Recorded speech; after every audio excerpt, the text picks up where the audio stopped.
I was raised in Detroit, in Michigan, and I imagine most people watching my YouTube channel were raised in similar conditions to me. Probably raised in the U.S. or a country like the U.S. And we've all been alive long enough to look out into the world and see that our society doesn't really want people to be self-aware. And in fact, it's probably built inherently into our culture that we ultimately don't know who we are. Because if we are realized individuals and recognize our power, then things like capitalism and all this stuff sort of falls apart because we don't need who, like, if you recognize who you are, you don't need to buy bullshit all the time. But I believe that this creates a lot of anxiety in our life. In fact, I think most of our anxiety comes from all these qualities and characteristics that we take on as being who we are, but these things were actually probably just given to us through our immediate environment and our cultural roles that were blessed upon us from just being born where we were born. So an example of this would be like marketing. You know, marketers spend a lot of money to project a certain image out into the world that people will constantly be trying to reach, climbing this ladder, just trying to reach this untouchable, gleaming image that some brilliant marketing agency put out. And it creates this sense of scarcity, this sense of lacking, this sense within ourselves of unsatisfaction or unfulfilledness, where we feel like we are not good enough because this beauty standard is now like this is like this photoshopped image is considered to be the beauty standard, and it's nearly impossible. Not many people look like that, but we are all trying to look like this. For example, there's tons of examples of this, but this is one that many of us can relate to, and people spend so much money to try to look like this, and it's brilliant because it creates this whole market and this economy, and it's all thriving based on our anxiety.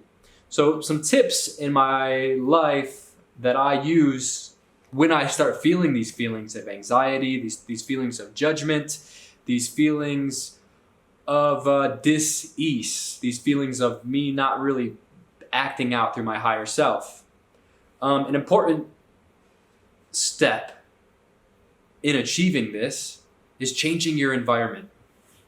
So if you're maybe like sitting in your room or something like that, and you're finding that you're just always anxious, or you always have you feel sort of depressed or just again dis-eased. You feel like you're not comfortable with just the natural moment, just being. A thing that, because I feel this sometimes, especially like when I'm at home in Detroit. I don't know if it's like so many memories that are being triggered or something like that, but the thing that helps is maybe to rearrange your room, rearrange your environment. This is like what I think somewhere in Asia, feng shui, this is what they realize, is that through moving objects in your room and setting it up in a specific way, it allows the energy to flow, and you can actually feel maybe a bit lighter or a bit, we've all felt it. If you move your room around, it gets a new energy to it. So that's one thing you can do. Or actually, just like if you're feeling anxious, don't let that tidal wave of anxiety just wave over you and just crash into you. This is all about sort of taking control of the moment. So like maybe go outside and just change the environment, the immediate environment, completely change it so that your brain is sort of wiped from what it was just focusing on. You can also change the environment of your thoughts by maybe doing a hobby, or just interacting with the moment in a way that distracts you from your anxiety. Another thing that I do is chanting. Actually, this is the biggest. It's a little weird for people that aren't used to it. You could even look at it as prayer. But I like to, it's chanting. It's the repetition of certain things, certain syllables, certain words that you can relate to personally that have a quality of pureness or sacredness or divine, something that makes you feel spiritual or makes you feel calm. So, for example, chanting, the most famous chanters probably in the US are the Hare Krishnas, the ISKCON temples, and they chant Hare Krishna, Krishna Krishna, Hare Hare, Hare Ram, Ram Ram, Hare Hare, Hare Krishna, Krishna Krishna, Hare Hare, Ram, Ram, Hare Hare. And they just do this all day. Or sometimes they sing it, Hare Krishna, Krishna Krishna, and they're just singing and they're dancing and they're spinning around. And where's the anxiety in that? When you become what the universe is doing, movement, creative movement, song, dance, universe, one, verse is like a song. When you become this, what the one thing is all doing, then it's like a transcendent experience in a sort of way. We've all felt this at concerts. We've all felt this with music in our cars or whatever. So chanting, to me, especially mixing it with music or mixing it with dancing, but chanting in general, just whatever it is. Ram Dass used to suggest, I am loving awareness. I am loving awareness. I am loving awareness. And you find all these different judgmental thoughts that are inspiring these anxious thoughts. They get overrun by the stampede of loving awareness or Krishna and Ram or whatever it is that you were chanting. And this is kind of like the same way as prayer. If you look at prayer as not being like, God, please give me something. I remember when I was like a kid and I used to play baseball, I'd always pray to God, like, God, please let me win this baseball game. And I'd lose and I'd be like, fuck, he's not real. But prayer, in my understanding now, currently, is about invoking an inner space, invoking an inner state of compassion. You know, we pray for people. So we are invoking this space that where we are wishing people good things. We are wishing them consciously love. So we can do this with ourselves. We can pray to something. You know, maybe surrendering to something higher than yourself, recognizing that we are a part of the mystery of the universe. Maybe through this you can relieve some of your anxiety. But to go back to chanting for a minute, I've said this before, but it's like clearing the clutter of your brain. It's like your room, it's like going back, it's the inner environment. It's going back to the inner environment. Imagine you're in a dirty room and you're just brushing all the stuff to the center of the room, all of it to the center of the room so that you can sweep it up. The brush is the mantra. The stuff, the trash, the garbage, all the stuff that you're getting rid of, that's you're moving to the middle, is your thoughts. It's the negative thoughts that you're trying to clean up. So the mantra brings all this stuff to a single pointed awareness of whatever the mantra is. Hare Krishna, Krishna Krishna, Hare Hare, Hare Ram, Ram Ram, Hare Hare.